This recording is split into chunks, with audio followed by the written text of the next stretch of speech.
مرحبا، معكم عاطف الغانم. راح نشوف أسماء الأنبياء باللغة الإنجليزية. أولا النبي آدم. ثانيا إدريس، إينوك ومعناه المعلم.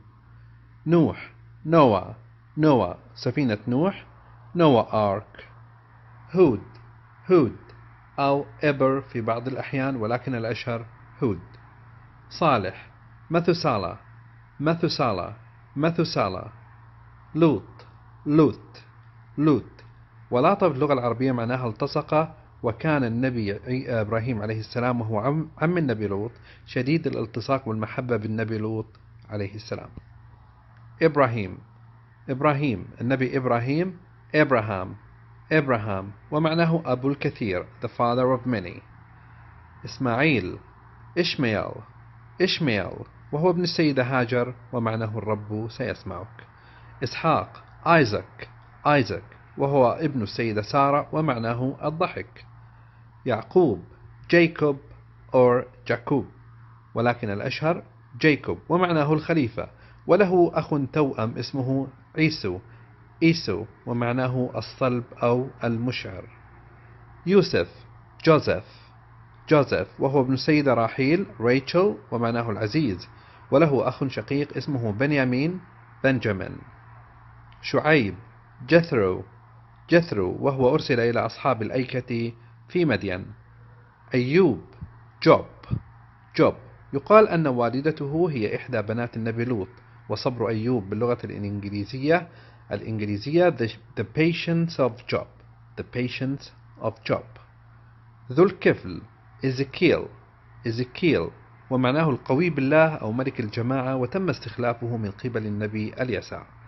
موسى، موزز وزوجته زبورة وهي ابنة النبي شعيب. هارون، آرون. داود، ديفيد ويعتبره اليهود ملكا وليس نبيا، ويعتبروه أحد الملوك بني إسرائيل، وهو محارب وشاعر، وله العديد من المزامير تعرف بمزامير داود.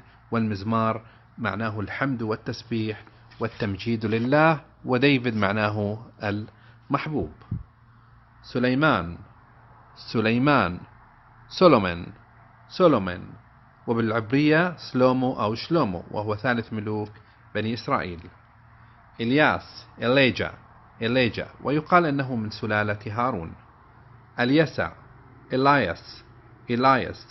إلايس الذي أنجاه الله معناه، وهو إما ابن أخ النبي إلياس أو ابن عمه. يونس، جونا وهو ذو النون أو صاحب الحوت، وهو يونس بن متى، ومتى اسم والدته، وبالعبرية معناه حمامة أو يونان. زكرايا وبحسب الظاهر هو زوج خالة السيدة مريم عليه السلام، تم قتله بالمناشير وهو داخل الشجرة. يحيى، جون ذا بابتست وهو يوحنا المعمداني، وهو ابن خالة النبي عيسى، وهو نبي الصابئة المندائية، وله كتاب تعاليم يحيى. عيسى، جيسس يسوع أو يشوع بالعبرية.